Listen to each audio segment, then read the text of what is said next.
Simon, Mesut Ozil, I'm afraid we have to. He's pitched up in Turkey and he's signing for Fenerbahce. Yep. He arrives there bedecked in the Fenerbahce scarf, flag, Yep. the lot.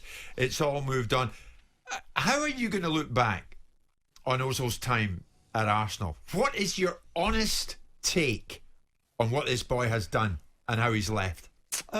Look, I think you look at it from a variety of positions. First of all, he's a very good player. Obviously, he's technically a very good player. But I was always curious to see why he was considered not good enough for Real Madrid and Arsenal were chasing the same sort of places and spaces that Real Madrid were chasing in the Champions League.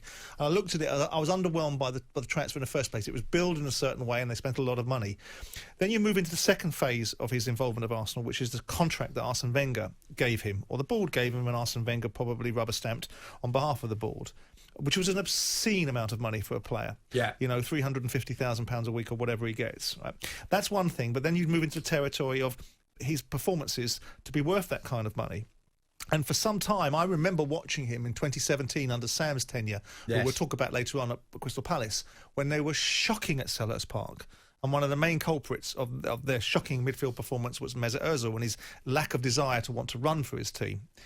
I look at what's happened there and I can't understand the narrative that gets peddled out about there's something behind the scenes. There's something more than Mesut Ozil simply not fitting into the team. There's something more. And you look at it and say, Unai Emery didn't fancy him. Mikel Arteta didn't fancy him. The club have continued to pay his £350,000 a week, occupying or taking up 18 million pounds a year of their wage bill on a player. And the only possible outcome has to be that the player will not come round to the way of thinking of two different managers. And in the end, if you keep on having the same circumstances replicate themselves with different managers, it has to be the player. People keep saying there's a conspiracy theory. There's something more than Mesut Ozil not being good enough for that team. And I don't think there is. I don't think Mesut Ozil wanted to knuckle down and acknowledge the fact that the Arsenal side that he came to sign for was going through a change. Wenger's time was coming to an end. His effectiveness was coming to an end. Yeah. Arsenal's last vestiges of the team that resembled something that was really good was beginning to wind down, and they needed to change. The culture needed to change. And what you needed to have was players that were prepared to embrace it. He got his contract. The mistake was to understand the culture of the individual whilst the culture of the club was changing. They gave him £350,000 a week. He wasn't worth it from the outset, and he was never worth it going forward because he was never going to fit into what Arsenal needed. So the notion that he sat there and simply being prepared to draw his money, yet create a smokescreen that somehow it's everybody else but him. It was him. The reasons why he wasn't picked by Unai Emery and was marginalised by Unai Emery was because of him, not some agenda from the board, because the board's agenda would be to get rid of the 350 grand a week. Absolutely. Not to have it being paid and him not being played. But I think you're spot on, Simon. Then Arteta comes in and does the same thing. Yeah. And why? Because Ozil won't do... And it's no great... It's a huge indication of where he is in world football, because the only two teams that wanted him were DC United and Fenerbahce. Yeah.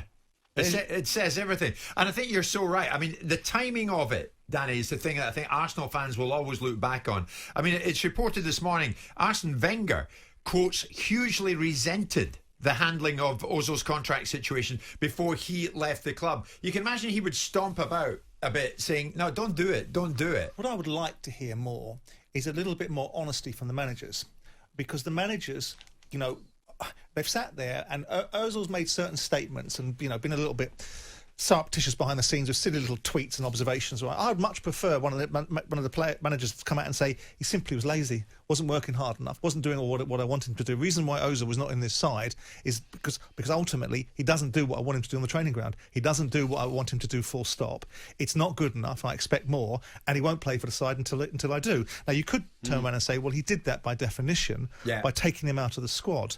The challenge for me is that Danny's absolutely right. If someone's stupid enough to give a player, they don't understand their motivations, a contract of that level, then they reap the whirlwind. But that that's a very easy way to say it gives an excuse to a player. What about the player's standards? What about their obligation and their responsibility? Because it gives players a certain perspective in people's minds. You should want to be at the top of your game. You should want to be worth the money you're being paid. Yes. Okay, let me give you a hypothetical scenario. Can you imagine him playing for someone like Mourinho? And Mourinho allowing that to go on. Mourinho would have been on the front foot, called him out in the same way that he's called out Ndombele, called out Luke Shaw. You can't attribute Luke Shaw's progress over the last 3 years entirely to the beratings that Mourinho gave him, but they certainly concentrated his mind, and Ndombele the same. You want to see these players being slightly put in their place a little bit and being made to be, responsible for the obligations that they had. So I understand your point of view, but it also comes down to the management, because the board was, if it was an agenda behind the scenes because he's on this amount of money, well, it's a hell of an agenda because he's continued to get this money without being paid.